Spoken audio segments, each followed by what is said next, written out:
Why would millions of people suddenly resonate with a song about a dandelion? Not a rose, not even a diamond, not something polished and cultivated and protected, but just a dandelion. What if culture is revealing something much deeper than it realizes? Because when an image suddenly captures the emotional attention of millions of people, it usually means that the human condition is recognizing itself inside of the symbol. And right now, culture feels like a seed in the wind. Step into parables.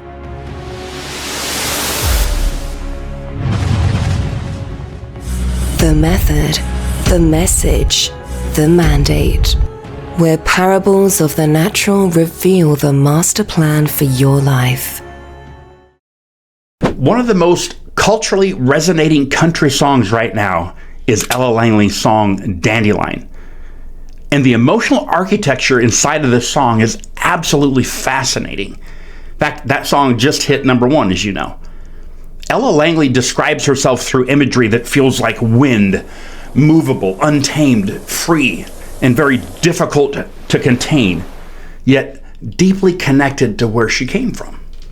I mean, the imagery in itself, it revolves around movement, wind, roots, freedom, survival, yet wandering.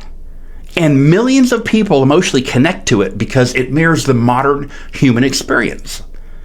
People today feel like they're being carried by forces larger than themselves. Economic winds, cultural winds, social winds, algorithmic winds, relationship winds. Everything feels unstable and everything feels movable. And culture is literally singing about it. But hidden inside the popularity of the song is a deeper parable that culture itself may not even realize that it's revealing. You know, the dandelion is one of the most misunderstood creations in nature. In fact, most of us call it a weed, yet it'll survive almost anywhere. Dry places, broken ground, concrete cracks. I mean, you've seen them everywhere. You have them in your backyard right now, probably, right? They just keep growing. And perhaps, most importantly, it spreads through the wind. And at first glance, that makes the dandelion appear almost fragile. But the deeper truth is the exact opposite, because the power of the dandelion is not in the wind. The power is in what was already hidden inside the seed before the wind ever arrived. That's intent. That's design. That's actually built-in capacity. You see, ancient text describes the original structure and field response to seed in Genesis 1:11, when it said, "Let the earth bring forth grass, the herb yielding seed, and the fruit tree yielding fruit equal to its kind, after its kind." You know, that Hebrew word there for seed, by the way, is zerah, is how it's pronounced. It literally means more than just a physical seed, though. It means future life already hidden within originating form. That's powerful. That defines DNA. Future life already hidden within original form. We're talking about embedded continuation, generative potential, future existence concealed within present form. That changes everything, because the future of the plant already existed invisibly inside the seed before the field ever touches it. The seed does not invent itself after it enters the environment. It simply reveals what was already encoded within it. And then ancient text, it says after his kind. That word kind means, it's pronounced mean, actually. And it means fixed order, established nature, originating category.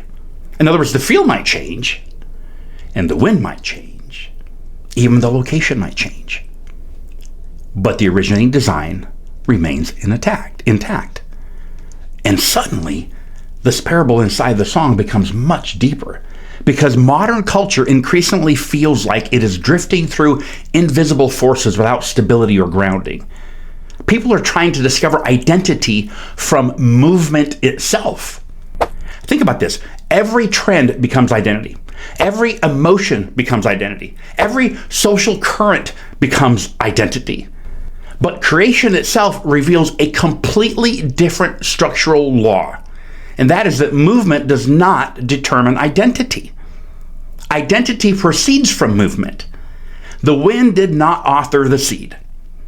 It only carries what was already spoken into it. And perhaps that is why this song is so emotionally charging and lands so deeply in our culture right now. Because beneath all of the wandering, all of the instability, all of the movement you see in life, people are still hoping that there is still original intent, inside of or beneath the drift somewhere.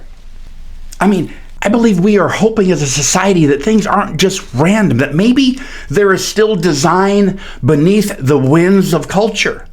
Maybe there is still a blueprint within it.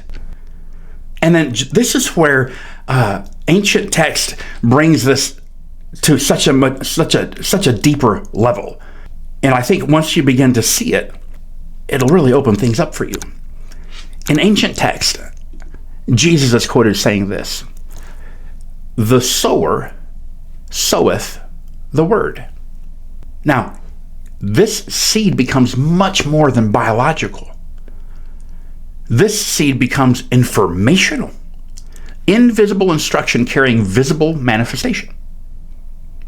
The dandelion seed does not visibly contain the flower, the roots, its systems, or even the field. It simply contains invisible information that unfolds when you place it inside of the field.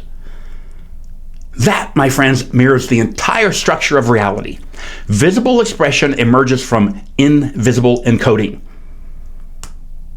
And then Jeremiah reveals something astonishing about rootedness inside of unstable conditions.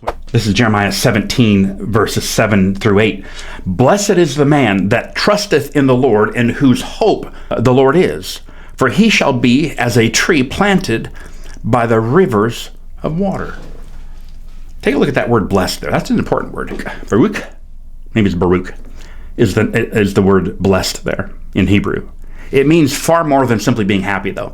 It literally speaks of life sustained by source rather than circumstance. Did you hear that?